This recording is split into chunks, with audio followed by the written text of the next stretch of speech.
आसमान में घने बादल उमड़ रहे थे, बिजली कड़की और दूर कहीं घोड़े की हिनहिनाहट गूंज उठी। रणभूमि में मशालों की रोशनी टिमटिमा रही थी, तलवारें म्यान से बाहर आ चुकी थीं, सैनिकों की सांसें तेज हो रही थीं और दुश्मन की सेना भारी संख्या में खड़ी थी। लेकिन उनके चेहरों पर भय साफ दिख रहा था, क्योंकि आज उनकी राह में कोई साधारण राजा नहीं, बल्कि वह योद्धा खड़ा था जिसकी तलवार का वार दुश्मनों के लिए काल बन जाता था। और वह राजा थे बिजली पासी। राजा बिजली पासी की गर्जना से रणभूमि कांप उठी। 12 किलो के स्वामी, अवध के महायोद्धा, जो राजा जयचंद के सामने कर देने के लिए अपना सर नहीं झुकाए थे। यह वह समय था जब कन्नौज पर राजा जयचंद का शासन था, जिनके पास विशाल सेना थी और उनकी रक्षा के लिए आल्हा उदल जैसे महावीर महायोद्धा मौजूद थे। लेकिन उसी कालखंड में एक और शक्ति उभर रही थी और वह थे राजा बिजली पासी, जिन्होंने अवध की धरती पर अपनी विजय पताका लहराई।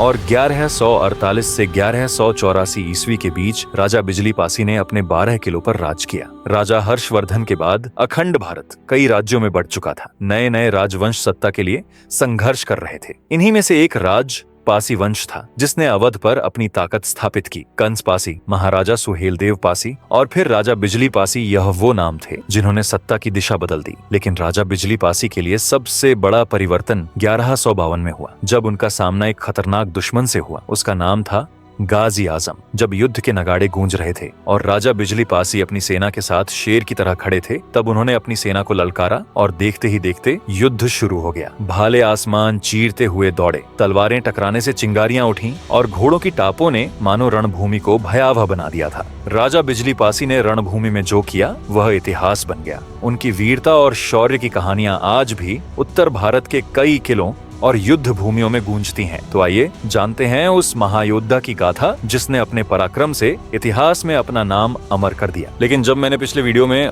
राजा सातनदेव पासी का इतिहास बताया, तो कई लोग मैसेज में पूछने लगे कि आखिर ये पासी क्या होता है। मतलब अभी उन लोगों को पता भी नहीं है कि पासी जाति आखिर इंडिया में कहाँ पाई जाती है और पासी जाति का इतिहास क्या है। तो राजा बिजली पासी के इतिहास से पहले मैं थोड़ा पासी जाति के इतिहास के बारे में बता देता हूँ। तो उत्तर भारत में पासी समाज का इतिहास गौरवशाली रहा है। पारंपरिक रूप से ही इन्हें ताड़ी निकालने और बेचने का कार्य करने वाली जाति के रूप में जाना जाता था। ताड़ी ताड़ और खजूर के पेड़ों से निकाला जाने वाला एक प्राकृतिक रस होता है, जो कई इलाकों में लोकप्रिय था। इसके अलावा सुअर पालन भी इनके व्यवसायों में शामिल था। लेकिन पासी जाति सिर्फ इन कार्यों तक सीमित नहीं रही, बल्कि इन्होंने युद्ध भूमि में भी अपनी वीरता और पराक्रम का परिचय दिया। अलग अलग क्षेत्रों में इन्हें राज पासी, बोरासी, गुर्जर, रावत, सरोज आदि नामों से जाना जाता है। यह जाति मुख्य रूप से हिंदू और बौद्ध धर्म को मानने वाली रही है। ऐतिहासिक रूप से देखें तो पासी समाज का उत्तर भारत में अवध क्षेत्र में बड़ा प्रभाव था। इनके शासन और शक्ति का प्रभाव लखनऊ, उन्नाव, हरदोई, सीतापुर, कानपुर और आसपास के इलाकों में साफ देखा जाता था। 2001 की जनगणना के अनुसार पासी उत्तर प्रदेश में अनुसूचित जाति के दूसरे सबसे बड़े समूह के रूप में दर्ज किए गए थे। उस समय उत्तर प्रदेश में दलित आबादी का 16% हिस्सा पासी जाति से आता था। 2011 की जनगणना के अनुसार उत्तर प्रदेश में पासी समाज की कुल जनसंख्या लगभग 65 लाख थी।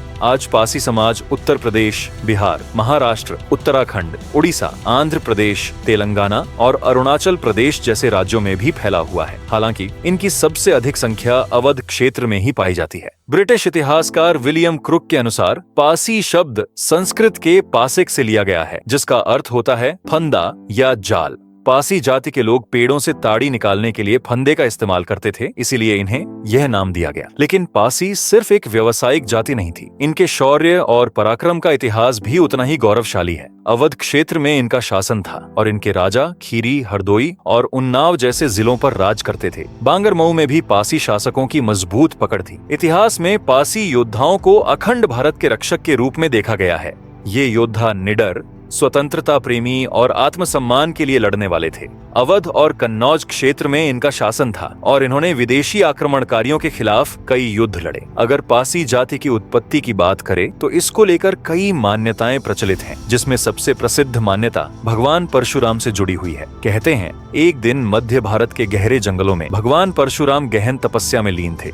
तभी जंगल में गायों की करुण पुकार गूंज उठी। किसी ने निर्दयता से उन पर हमला कर दिया था। परशुराम जैसे ही अपनी समाधि से जागे, उन्होंने देखा कि कुछ हत्यारे निहत्थी गायों को मारने की कोशिश कर रहे थे। यह देख भगवान परशुराम को क्रोध आ गया और वे तुरंत उनकी रक्षा के लिए दौड़ पड़े। लेकिन समस्या यह थी कि उन हत्यारों के साथी भी आ गए और उन्होंने परशुराम को घेर लिया। यह देखकर भगवान परशुराम ने धरती से मुट्ठी भर घास उठाई और अपनी तपस्या की शक्ति से उनमें प्राण डाल दिए। जैसे ही उनकी तपस्वी देह से पसीने की बूंदें उन घास के तिनकों पर गिरी, वहां 5 वीर योद्धा प्रकट हो गए। इन पांचों ने बिना किसी संकोच के गायों की रक्षा की, हथियारों को मार गिराया और जंगल में शांति स्थापित कर दी। जब वे परशुराम के पास लौटे तो उन्होंने अपनी उत्पत्ति के उद्देश्य को समझ लिया और वह था जानवरों की रक्षा। लेकिन अब एक समस्या थी। इन योद्धाओं ने भगवान परशुराम से कहा, हमारी उत्पत्ति तो आपने कर दी, लेकिन हमारे वंश को आगे बढ़ाने के लिए हमें पत्नियों की आवश्यकता है। संयोग से उसी समय एक गुर्जर महिला वहां से गुजर रही थी। भगवान परशुराम ने उसे इन योद्धाओं को सौंप दिया।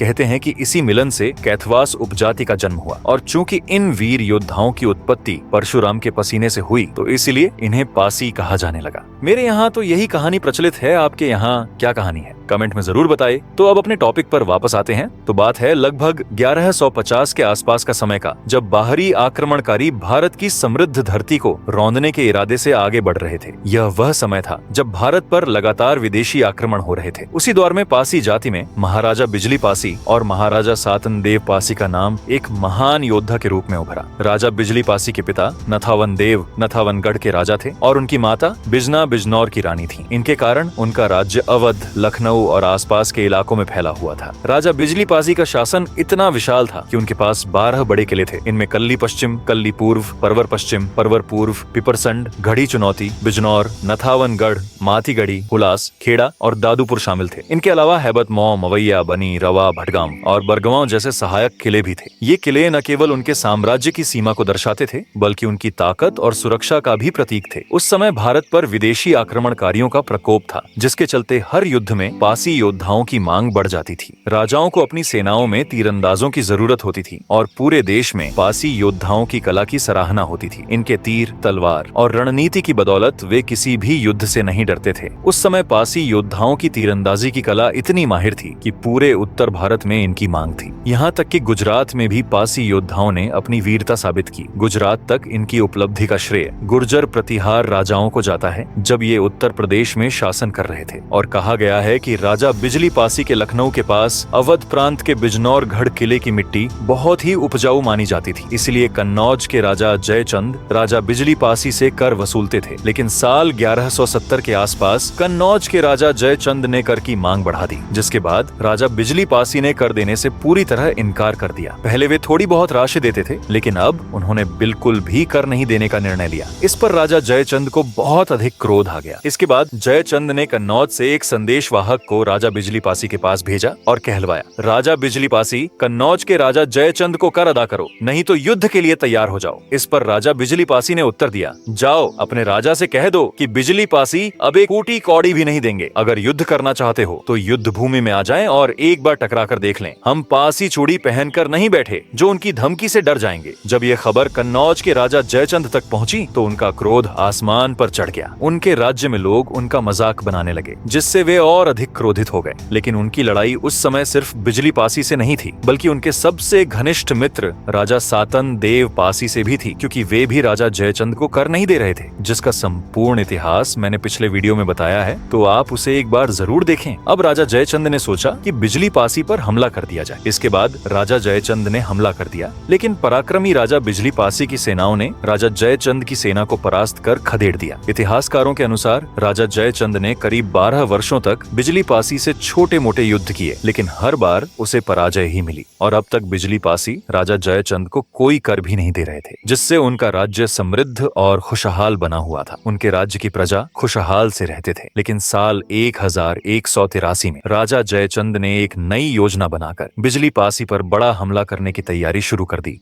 हुआ ये था कि उस समय महोबा के राजा परमाल ने अपने महायोद्धा जैसे सेनापति आल्हा और ऊदल को अपने दरबार से निकाल दिए थे। वह आल्हा और ऊदल को दरबार से क्यों निकाले थे, इसके पीछे का इतिहास जानने के लिए मेरे इस वीडियो को जरूर देखें या ऊपर आई बटन पर क्लिक करें। उस वीडियो में मैंने आल्हा और ऊदल की संपूर्ण इतिहास बताया है। तो जब महोबा के राजा परमाल ने अपने महायोद्धा जैसे सेनापति आल्हा और ऊदल को अपने दरबार से निकाला तो ये दोनों महायोद्धा जंगल में इधर उधर भटकने लगे जयचंद को इसी मौके की तलाश थी। उसने तुरंत आल्हा और उदल को अपने दरबार में आमंत्रित करने के लिए एक दूत भेजा और वह दूत से कहलवाया कि अगर आल्हा और उदल मेरे महल में रहेंगे तो उन्हें किसी प्रकार की दिक्कत नहीं होगा और उन्हें बहुत अपार धन दिया जाएगा। बस यहाँ पर आकर उन्हें मेरे सैनिकों को युद्ध लड़ना सिखाना होगा। जिसके बाद आल्हा उदल उनके दरबार में चले गए और वहाँ की सैनिकों को युद्ध के लिए तैयार करने लगे। तभी एक दिन प्रतिशोध की आग में जल रहा जयचंद आल्हा उदल के सामने एक प्रस्ताव रखा। वे बोले कि अगर तुम बिजली पासी को हरा दोगे तो मैं तुम्हें संपूर्ण पासी राज्य और अपार धन दौलत दे दूंगा। इसके लिए तुम्हारे पास मेरी पूरी सेना होगी। पहले तो आल्हा और उदल ने इनकार कर दिया, परंतु बहुत बार कहने पर वो भी मान गए। आल्हा और उदल के लिए यह युद्ध एक अवसर के समान था अपनी महोबा में खोई हुई प्रतिष्ठा को पुनः प्राप्त करने का, क्योंकि आल्हा उदल का नाम उस समय अपने आप में एक महान योद्धा के रूप में प्रसिद्ध था। उनके शौर्य की गाथाएं दूर दूर तक फैली हुई थीं। उस समय हर कोई जानता था कि जब आल्हा उदल तलवार उठाते हैं तो शत्रु दहशत के मारे कांप उठते हैं। जैसा कि मैंने पहले ही बताया कि राजा जयचंद ने कई बार अपने बेटे लाखन को राजा बिजली पासी से लड़ने के लिए भेजे थे, परंतु हर बार हार ही हुई थी। और पिछले 12 साल से राजा जयचंद राजा बिजली पासी को हराना चाहते थे, लेकिन हर बार उन्हें पराजय ही मिलती थी। लेकिन इस बार आल्हा और उदल के आने से वो सोच रहे थे कि पहले बिजली पासी के किलों पर कब्जा करके उसके बाद सातन देव पासी पर भी हमला कर देंगे। इसलिए वो आल्हा और उदल को राजा बिजली पासी पर हमला करने को बोलते हैं। लेकिन युद्ध से पहले राजा जयचंद ने एक संदेश राजा बिजली पासी को भेजा और कहा, महाराजा कन्नौज सम्राट को लगान दो, अन्यथा परिणाम भुगतने को तैयार रहो। महाराजा बिजली पासी ने बिना किसी हिचकिचाहट के उत्तर दिया, हमने अपने राज्य को तलवार की धार से बचाया है, न कि झुके हुए सिर से। कन्नौज के सम्राट को जाकर कहो कि बिजली पासी कर नहीं चुकाते, बल्कि तलवार से उत्तर देना जानते हैं। यह उत्तर जयचंद के अहंकार पर वार था। वह क्रोधित हो उठा और अपनी विशाल सेना को आल्हा उदल के हाथों सौंपकर युद्ध के लिए भेज दिया। इस युद्ध में आल्हा और उदल ने अपने साले जोगा और भोगा को सेना लेकर बिजली पासी पर गांजर की धरती पर चढ़ाई कर दी। लेकिन बिजली पासी के गुप्तचरों ने यह खबर पहले ही महाराजा तक पहुंचा दी। घुड़सवार दूतों ने तेज रफ्तार से संदेश पहुंचाया और बोला, महाराज आल्हा उदल अपनी विशाल सेना के साथ आपके राज्य की ओर बढ़ रहे हैं। यह सुनते ही बिजली पासी ने अपनी सेना को तैयार होने का आदेश दिया। पासी संघ के सभी राजा और सरदार युद्ध के लिए बुला लिए गए। सभी 12 किलों पर सैनिकों को सतर्क कर दिया गया। रणभूमि में कड़ा मुकाबला करने की रणनीति बनाई गई। इधर आल्हा उदल अपनी सेना लेकर गोमती नदी के किनारे लाखन कोट के पास पहुंचे। वहां एक ऊंचे टीले पर उन्होंने अपना पड़ाव डाला, लेकिन उन्हें इस बात का अंदाजा नहीं था कि वह टीला गुप्त सुरंगों से भरा हुआ था, जिनका इस्तेमाल पासी सैनिक छापा मारने के लिए कर सकते थे। रात होते ही बिजली पासी के योद्धाओं ने गुप्त सुरंगों से बाहर निकलकर अचानक हमला कर दिया। आल्हा उदल की सेना इस हमले के लिए तैयार नहीं थी। चारों ओर से पासी सैनिकों की तलवारें बरसने लगीं। यह हमला इतना घातक था कि आल्हा उदल को अपना पड़ाव हटाना पड़ा। अब वे वहां से हटकर टिकुरिया पहाड़ी पर जाकर डेरा डालते हैं, लेकिन यहाँ भी पासी गुप्तचरों की नजर उन पर बनी रहती है। इसलिए आल्हा और उदल की सारी खबरें राजा बिजली पासी को मिलती रही। अब देखिए, यहाँ पर एक खतरनाक गेम चेंज होता है। इस युद्ध से कुछ दिन पहले ही महाराज सातन पासी काकोरी में पासी राजाओं के संगठन में शामिल हुए थे, जिसके कारण वो महाराजा बिजली पासी से ज्यादा दूर नहीं थे। इस संगठन के कारण जब लोगों को पता चला कि आल्हा उदल ने हमारे दोस्त बिजली पासी पर हमला करने वाले हैं, इसलिए महाराजा सातन पासी और कई पासी राजाओं को मिलकर बिजली पासी की मदद करने चले आते हैं। अब युद्ध का समय निकट आ गया और अगले दिन सूरज की पहली किरण के साथ ही गांजर युद्ध का शंखनाद हो गया। नगाड़ों की गर्जना से पूरा मैदान कांप उठा। दोनों सेनाएं आमने सामने खड़ी थीं, जिसमें एक ओर थे महाराजा बिजली पासी, महाराजा सातन पासी और कई पासी राजाओं, जिनकी सेना अपने राजाओं के लिए मर मिटने को तैयार थी। तो दूसरी ओर थे आल्हा उदल, जो अपने साले जोगा और भोगा के साथ एक हुंकार बांध रहे थे। जैसे ही युद्ध का शंखनाद हुआ, दोनों सेनाएं एक दूसरे पर टूट पड़ी। राजा बिजली पासी की तलवार बिजली की तरह चमक रही थी। वह जिस ओर वार करते, वहां दुश्मनों के रक्त की धार बह निकलती। उनके सैनिक अपनी छापामार युद्ध नीति के लिए प्रसिद्ध पहले से थे ही। जिसके बाद बिजली पासी के सैनिकों ने चारों ओर से तीरों की बौछार लगा दी। जयचंद की सैनिक इस अप्रत्याशित हमले से घबराने लगे। आल्हा और उदल को एहसास हुआ कि यह युद्ध उतना सरल नहीं होगा जितना उन्होंने सोचा था। तभी सामने महाराजा बिजली पासी खड़े थे, जिसके बाद आल्हा और राजा बिजली पासी दोनों योद्धा आमने सामने आए। तलवारें टकराईं और पूरा मैदान उनकी युद्ध कला का गवाह बन गया। 3 पहरों तक यह घमासान युद्ध चला। बिजली पासी आल्हा के हर वार का जवाब दुगनी ताकत से दे रहे थे। उनके साहस और युद्ध कौशल ने आल्हा को हैरान कर दिया था। परंतु जैसे जैसे समय बीतता गया, आल्हा उदल को समझ में आने लगा कि उन्होंने एक भयंकर भूल कर दी थी। वे बिजली पासी की ताकत को कम आंक बैठे थे। अब धीरे धीरे युद्ध की गति तेज हो चुकी थी। बहुत सारे इतिहासकारों का कहना है कि जब सीधी टक्कर से आल्हा उदल को सफलता नहीं मिली तो उन्होंने एक कपट भरी योजना बनाई। उन्होंने अपने कुछ सैनिकों को रात्रि में पासी शिविरों में घुसकर वहां के प्रमुख राजाओं को मारने का आदेश दिया, जिसके कारण चितिया आपू के राजा छितापासी इस विश्वासघाती हमले में वीरगति को प्राप्त हो गए। आल्हा उदल के सैनिक रात के अंधेरे में शिविर में घुसे और सोते समय ही उन पर हमला कर दिया। राजा छितापासी का सिर काट लिया गया। धीरे धीरे अन्य पासी सरदारों को भी इसी रणनीति से मारा जाने लगा। इसी छल से उस रात कई सैनिकों ने महाराजा बिजली पासी पर भी हमला किया था, लेकिन बिजली पासी ने रात को भी ताबड़तोड़ तलवारें चलाईं और सभी सैनिकों को अपने शिविरों से खदेड़ भगाया। लेकिन इस मुठभेड़ में वो घायल हो गए। लेकिन उनको दुख अपने शरीर का न होकर उनको ज्यादा दुख कई पासी राजाओं को मरने के कारण हुआ। परंतु इस छल कपट के बावजूद महाराजा बिजली पासी अगले सुबह युद्ध भूमि में डटे रहे। उनका शरीर घावों से भरा हुआ था। उनका घोड़ा घायल हो चुका था, परंतु उनकी तलवार की गति जरा भी मंद नहीं हुई। अगले सुबह जब युद्ध अपने चरम पर था, तभी आल्हा उदल ने अपना सबसे बड़ा दांव खेला। उन्होंने एक चक्रव्यूह की रचना की, जिसमें बिजली पासी को फंसाने की योजना बनाई गई। बिजली पासी अकेले ही दुश्मन के खेमे में बहुत अंदर तक पहुंच चुके थे। जब उन्होंने पीछे मुड़कर देखा तो वे चारों ओर से घिर चुके थे। उन्हें समझ में आ गया कि अब जीवित निकलना संभव नहीं है, परंतु उन्होंने हार मानने के बजाय अंतिम सांस तक युद्ध करने का निश्चय किया। अकेले ही उन्होंने आल्हा उदल की सेना के कई सैनिकों को मार गिराया, लेकिन अंततः वीरगति को प्राप्त हुए। महाराजा बिजली पासी की वीरगति की खबर जैसे ही पासी सेना में पहुंची, पूरे राज्य में शोक की लहर दौड़ गई। युद्ध भूमि में उनके बलिदान ने सभी सैनिकों को हिलाकर रख दिया था, लेकिन यह शोक जल्द ही प्रचंड क्रोध में बदल गया। पासी वीरों ने अपने राजा के बलिदान का प्रतिशोध लेने की प्रतिज्ञा की। अब युद्ध की सारी जिम्मेदारी पासी संघ के प्रमुख राजाओं पर आ गई। इनमें सबसे अधिक अनुभवी और रणनीतिकार राजा सातन पासी माने जाते थे। महाराजा बिजली पासी के सबसे घनिष्ठ मित्र होने के नाते वे इस युद्ध को केवल लड़ाई नहीं बल्कि न्याय की लड़ाई मान चुके थे। उनके नेतृत्व में पासी वीरों ने रणभूमि में एक बार फिर हुंकार भरी और जयचंद की सेना के खिलाफ निर्णायक युद्ध की तैयारी शुरू कर दी। तभी राजा देवमाती पासी ने आल्हा उदल को घेरने के लिए उत्तर दिशा में एक विशाल सैनिक छावनी स्थापित कर दी थी। अब युद्ध की पूरी कमान राजा सातन पासी के हाथ में थी। उन्होंने एक ऐसी रणनीति बनाई जिससे आल्हा उदल और उनके सहयोगी पूरी तरह से घेर ले जाए। युद्ध के मैदान में सातन पासी और आल्हा उदल आमने सामने आ गए।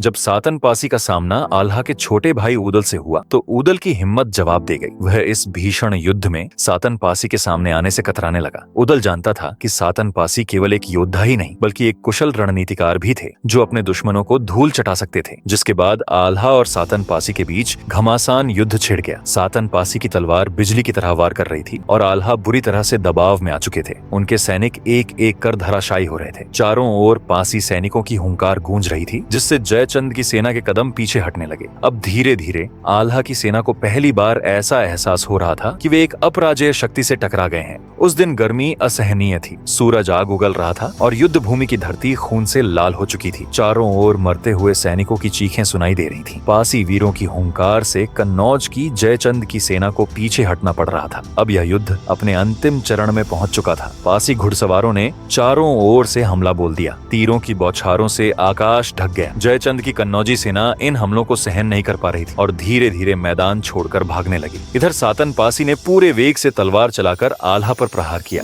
आल्हा इस हमले से अधमरे से हो गए। उनके हाथ से तलवार छूटने लगी और घुटने कांपने लगे। यदि अगला वार पड़ता तो आल्हा उसी रणभूमि में दम तोड़ देते। लेकिन तभी उनका बेटा इंदल घोड़े पर सवार होकर आया और उसने राजा सातन पासी को टक्कर मारी, जिससे वे क्षण भर के लिए संतुलन खो बैठे। इसी अवसर का लाभ उठाकर राजपूती सेना ने आल्हा को घेरे में ले लिया और सुरक्षित निकाल ले गई। यह युद्ध इतिहास में दर्ज हो गया, क्योंकि पहली बार आल्हा उदल की पराजय हुई थी। आल्हा का घमंड चूर चूर हो गया। वे जान गए थे कि पासी योद्धाओं की युद्ध नीति और पराक्रम के सामने टिकना असंभव था। इसलिए वो युद्ध को बीच में छोड़कर भागने लगे। आल्हा और उदल को युद्ध भूमि से भागते देख उनकी सेना में भगदड़ मच गई। सैनिक इधर उधर भागने लगे, लेकिन भागने वाले सभी सुरक्षित नहीं बच सके। तभी आल्हा उदल के साले जोगा और भोगा इस भगदड़ में फंस गए। वे पासी सैनिकों के चक्रव्यूह से बच नहीं सके और अंततः राजा सातन पासी ने उन्हें अपने पराक्रम से यमलोक पहुंचा दिया। यह महाराजा बिजली पासी के बलिदान का प्रतिशोध था। आल्हा और उदल किसी तरह बचकर निकल गए, लेकिन इस युद्ध में पासी वीरों की तलवारों हथियारों की चमक ने उन्हें फिर कभी इस भूमि की ओर लौटने नहीं दिया। गांजर का युद्ध समाप्त हो गया। पासी वीरों की यह विजय केवल एक युद्ध की विजय नहीं थी, बल्कि यह स्वतंत्रता की घोषणा थी। अवध अब पूर्णतः स्वतंत्र हो चुका था। महाराजा बिजली पासी और महाराजा सातन पासी घनिष्ठ मित्र थे। वे केवल युद्ध में ही नहीं, बल्कि हर सुख दुख में एक दूसरे के साथ खड़े रहते थे। उनका यह बलिदान इतिहास के पन्नों में अमर हो गया। गांजर का यह क्षेत्र आज लखनऊ के चक गंजरिया क्षेत्र के रूप में जाना जाता है। इतिहास में इसे लव गांजर के नाम से प्रसिद्ध मिली थी। कहा जाता है कि गांजर क्षेत्र में महीनों तक युद्ध चलते रहे थे। भूमि रक्त से सींची जाती थी। इसी कारण इस क्षेत्र को लह गांजर भी कहा गया, जिसका अर्थ है रक्त से सना गांजर। यह युद्ध केवल एक युद्ध नहीं था, बल्कि एक गाथा थी, त्याग, बलिदान और प्रतिशोध की गाथा, जो युगों युगों तक स्मरण की जाती रहेगी। महाराजा सातन पासी ने न केवल अपने मित्र और वीर सेनानायक बिजली पासी का प्रतिशोध लिया, बल्कि यह भी सिद्ध कर दिया कि पासी योद्धाओं को छल से हराया तो जा सकता है, पर झुकाया नहीं जा सकता। उनके नेतृत्व में पासी सेना ने आल्हा ऊदल जैसे महायोद्धा को परास्त किया और गांजर की धरती पर विजय पताका फहराई। उम्मीद है दोस्तों आप लोगों को राजा बिजली पासी की गाथा पसंद आया होगा। अगर आप लोग यहाँ तक वीडियो देख लिए हैं तो मैं आपसे एक विशेष निवेदन करता हूँ। कमेंट करके जरूर बताएं कि राजा बिजली पासी की इस प्रेरणादायक गाथा के बाद आप किस वीर या वीरांगना की कहानी सुनना चाहेंगे। और यदि आप गोंडवाना की रानी दुर्गावती की गाथा सुनना चाहते हैं तो स्क्रीन पर दिख रहे वीडियो पर जरूर क्लिक करें। वीडियो देखने के लिए आपका बहुत बहुत धन्यवाद।